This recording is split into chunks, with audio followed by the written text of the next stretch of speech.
Like the day after the tournament, a little girl walked up to me and asked to take a picture with me, and that was like the highlight of the trip. Like that was my favorite part of the whole thing. Like that was better than even winning it, just to know that like a girl is like looking up to me. And her name's Annie, and I love her so much. We still talk. Welcome to the Woman Angler and Adventurer podcast, inspiring real women with a passion for fishing in the outdoors to go get their adventure on. Now, here's your host, Master Captain Angie Scott. Welcome, everyone, to another episode of the Woman Angler and Adventure podcast. Kind of continuing the little series we've had going on here over the past few episodes about high school fishing. And somebody recommended a young lady that I needed to feature on the show because she had a pretty big impact making some history not too long ago. And so we want to talk about that and just kind of get her perspective on fishing in high school and possibly even beyond. But Fallon Clepper, welcome to the podcast. Hi. So thanks for coming on this morning. As before we get into your accomplishments and all of that, if you wouldn't mind, just give listeners a little background on how you got into the sport of fishing. I got into the sport of fishing when I was like 4 years old with my dad, because my dad like fished a bunch of tournaments, but I was never like serious into it. And then whenever I was 11, we were having family problems at the time, and so that's whenever I started competing with my dad. And then my freshman year of high school, I started fishing for THSBA. Gotcha. So what kind of competitive fishing did your dad do growing up? Just like local jackpot tournaments on our home lake. Okay. And what is your home lake? Lake Conroe. Nice. Gotcha. So you're down in Texas, and so you mentioned you kind of got into fishing competitively because you had some issues going on. Talk a little bit about that. Like why, what about fishing, made you start that at that time?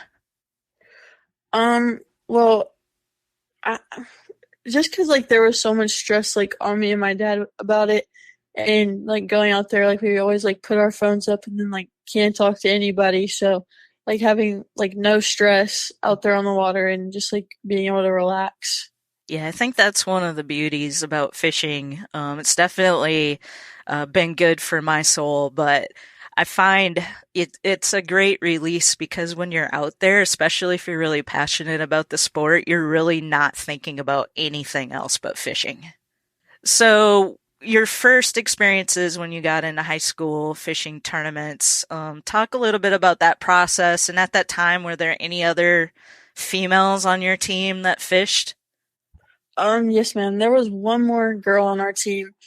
Her name was Sophie, but she was a junior, and we never like really like got along or whatever. Because there's like, I think there's 97 anglers on our team. Oh, wow. And, so after my sophomore year, I was the only girl on the team, and Wow. it was weird because I was like, okay, there's like no other girls, and I figured there would be, but fishing for that, my freshman year, I got AOI. Me and my partner Wyatt Ford got AOI our freshman year. Oh, wow. And we tried to get it this year, but we were unsuccessful. Well, you can't win them all. That's the thing about fishing. It's super humbling at times. But that's amazing that you had that kind of success right out of the gate, and crazy to me a little bit that you have that many people, that many, high schoolers fishing and only one or two girls. Yes, ma'am. So let's talk about the history that you made just a little over a year ago, and maybe what kind of impact that's having on getting, making that change and getting more young girls involved in high school fishing. So for those listening that don't know, Fallon At 17, made history by becoming the first female high school national champion. That was back in July of 2022. So first of all, congratulations on that. Thank you. And so, we're almost a year from that at this point. So since that's happened, first of all, how has that affected your life? It's pretty crazy because, like the day after the tournament, a little girl walked up to me and asked to take a picture with me, and that was like the highlight of the trip. Like that was my favorite part of the whole thing. Like that was better than even winning it, just to know that like a girl is like looking up to me. And her name's Annie, and I love her so much. We still talk. Oh, that's awesome. And after that, I got to go to ICAST, which I've never been, and that was so awesome. And after that, I've been on like multiple podcasts. I've had multiple articles about me. I've been on YouTube videos, TV shows, everything. Wow. So it's pretty awesome. That is awesome. And I heard there were scholarship offers as well. Hey guys, I just wanted to pause for a moment and give a quick shout out to iBass 360. I'm blown away by their commitment to the fishing community. They provide fishing information, guide reviews, and much more through their blog and social media posts. Not only do they support angler awareness, promotion, and information, but they also promote community engagement and responsibility. I really appreciate their efforts in promoting fishing and especially women in fishing. They also support various organizations and events including youth angling, testicular cancer awareness, diabetes, autism awareness, ALS research, and support for those fighting breast cancer through pink fishing. If you're looking for timely industry news, tournament results, lake profiles, travel tips, fish species profiles, and review for new tackle, rods, reels, and other gear, be sure to check them out. They provide a network to introduce anglers to sponsors and tools to advance their fishing goals, and they support tackle manufacturers and local tackle shops with their social media marketing expertise.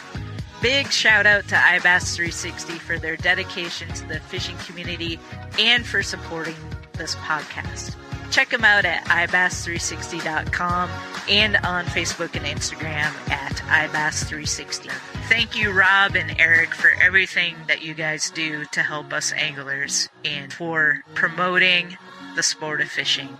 We really appreciate it.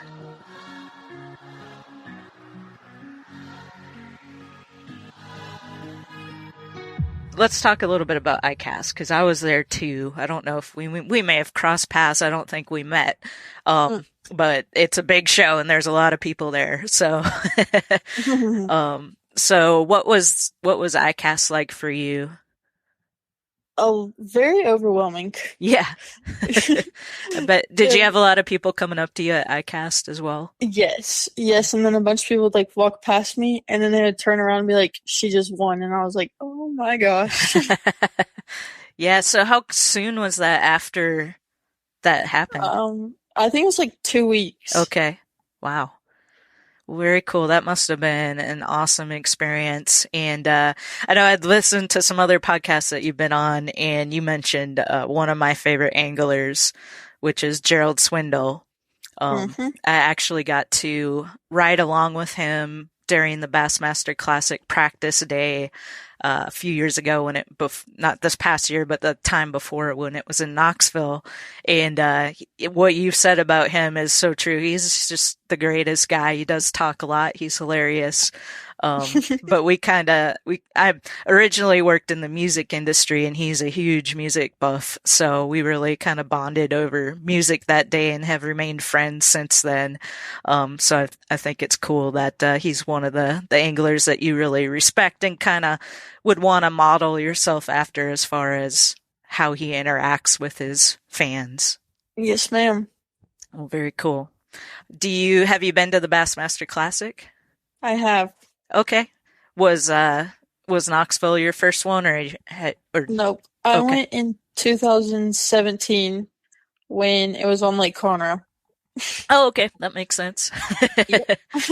Well, very cool. That was before my first time at the Classic. So what did you think about that experience? I mean, I had no idea personally going into it that it was It that was crazy. a lot of fun because me and my dad, the first day we actually went to like the expo and like walked around. But me and my dad went and we went to the expo the first day on Friday and then walked around and then watched weigh in.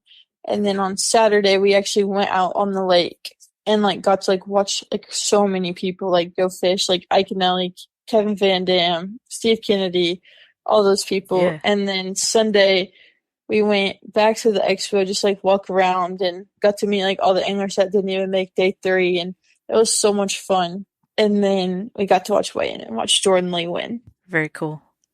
Well, awesome. Yeah, that's an experience I highly recommend to anybody who loves to fish, even if you're not super into competitive fishing. It's just a really cool experience, and it's open to the public, kind of unlike ICAST, so you don't have to actually have some kind of industry connection to attend. So yeah, very cool. Well, I want to go back just a little bit, because we may have some young ladies out there who are listening who are interested in getting into fishing in high school. What kind of advice would you give to somebody who was maybe a little bit on the fence, not sure about it, not sure about, being only one of a handful, if any, other females doing it? Don't be scared because I was scared at first, and it was probably one of the best experiences I've ever had. And then, if being the only girl really isn't that bad, I mean, at first they talk a lot of crap, but at the end of it, they became like my best friends. So I gained some best friends out of it and memories that will last a lifetime. Well, cool. I know to balance high school and fishing competitively must be a lot of work, because you have your studies, but then you also want to prep for your tournaments and give yourself the best chance of success. How did you kind of go about balancing all that? I basically told myself if I don't pass, I don't fish. So I just like basically went off of that and made sure that I didn't like ever let my grade fall or even like get in a bind. And whenever I would just like go talk to my teachers about it and ask them if I could do extra credit or makeup work and stuff like that. So I wouldn't ever let myself get in that bind because I didn't want to put that stress on myself. Yeah, so it sounds like you maybe used fishing kind of as a motivator to stay on top of everything. Yes, ma'am. Awesome. Well, what did you all just fish in Texas, or did you get to travel quite a bit as well? We only fish in Texas. Okay, cool. I thought I heard something about getting to fish Gunnersville. Yes, ma'am. And then we ended up not going. Oh, bummer. Gotcha. Well, I don't know if you've ever fished Gunnersville, but I haven't. if you ever get the chance, it's definitely a bucket list bass fishing destination. I've gotten to fish it a couple times now. It's also a humbling place. It can be, but you can really catch some nice bass. Yes, ma'am. So what kind of future plans do you have? I know you were, have some education goals that you want to continue on with. What about fishing? How's that going to work into your future? So I never took a scholarship for fishing. I decided to stay close to home and go to school at Sam Houston, which is in Huntsville, Texas. And I'm probably gonna fish on their bass team, Okay. but I'm unsure right now. Okay. Well, cool. Well, if it works out, we'll hope that you do and continue rooting for you. And I just think it's really cool that you you can always say, no matter what you do in your future, you made history by becoming the first female high school national champion. Nobody can take that away from you. Yes, ma'am. One other thing I almost forgot about, so I want to give a shout out to St. Croix Rods. I know they sponsored you. What do you kind of love about St. Croix Rods? that they're so easy to like communicate with. Like I can text them or email them, and they will respond within the hour. Oh wow, that's awesome. Yeah, I've had really great communication with them as well. But what about the rods themselves? Do you have like a favorite? Yes, I have a legend rod, a legend glass rod that I like, and then the Mojo bass rods are my absolute favorite. Mine too. Yeah, so Mojo Bass was the first St. Croix rod I ever put in my hands. And I didn't even really know a whole lot about St. Croix at the time. This was very early on, when I first started taking up bass fishing, and I was at Bass Pro Shop, and I'm like, I need a good rod and reel. And so I had a Bass Pro brand one in my hand. And then I just happened to walk by the St. Croix display, and that little purplish color kind of caught my eye, and I picked one up, and I was like, oh my God, this is so light and Yes, it is. comfortable. And so I bought my first St. Croix, which is a Mojo Bass, and the rest is history. So I can definitely relate to liking that particular line. And so sensitive. Makes it Yes, ma'am, it is. makes it a lot easier to feel those bites for sure. Yes. Well, very cool. I just want to thank you so much for taking a few minutes out of your day to talk with me on the show. And I look forward to putting this episode out so everybody can hear and hopefully be an inspiration to others out there who are maybe on the fence about it, or maybe didn't even know that it was a thing that they could do. So, are you going to ICAST this year by chance? No, I'm not. Ah, I just made my plans. I actually plan on fishing the ICAST Cup this year. So, Oh, wow. yeah, we'll see. We'll see how all that goes. Florida, Well, good luck. thank you. Yeah, Florida freshwater lakes haven't been my best jam yet so far. I have trouble with all that grass because I'm just not used to it. But we'll see. You never know what might happen. So, all right. Well, thank you so much again, and I hope you have a great rest of the day. Thank you, you too.